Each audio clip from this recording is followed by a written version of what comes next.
এখন খুবই কষ্টে আছি। আমরা কিছু সহযোগিতা করেন। আমরা সবাই চলে গেছি আশ্রয় কেন্দ্র। গরু ছাগল বন্যা ভাত খেতেছেন না, ভাত খেতে পারি না, চাইলা টানতে পারি না।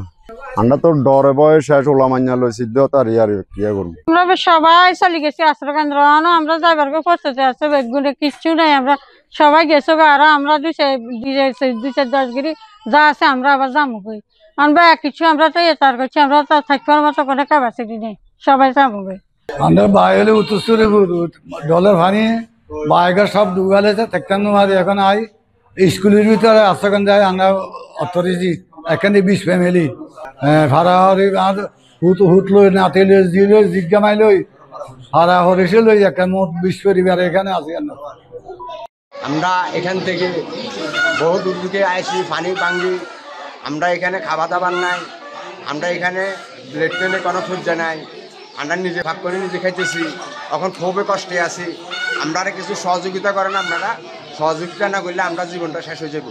যে কোনো দুর্যোগ মোকাবেলায় জেলা প্রশাসন প্রস্তুত রয়েছে এবং আমরা ইতিমধ্যেই জেলা দুর্যোগ ব্যবস্থাপনা কমিটির বিশেষ একটি সভা আমরা করেছি এবং আমরা এই তথ্য আদান প্রদানের জন্য আমরা কন্ট্রোল রুম ইতিমধ্যে খুলেছি। এবং আপনারা জানেন যে ফুলগাজী এবং পরশুরাম এই দুটি উপজেলায় 19টি আশ্রয় কেন্দ্রে ইতিমধ্যেই 1532 জন মানুষকে আমরা আশ্রয় কেন্দ্রে এনেছি এবং তাদেরকে প্রয়োজনীয় খাদ্য এগুলো সরবরাহ করা হচ্ছে। পাশাপাশি তাদের যাতে স্বাস্থ্যসেবাটা ঠিকমতো পায় সেজন্য মেডিকেল টিম গঠন করা হয়েছে।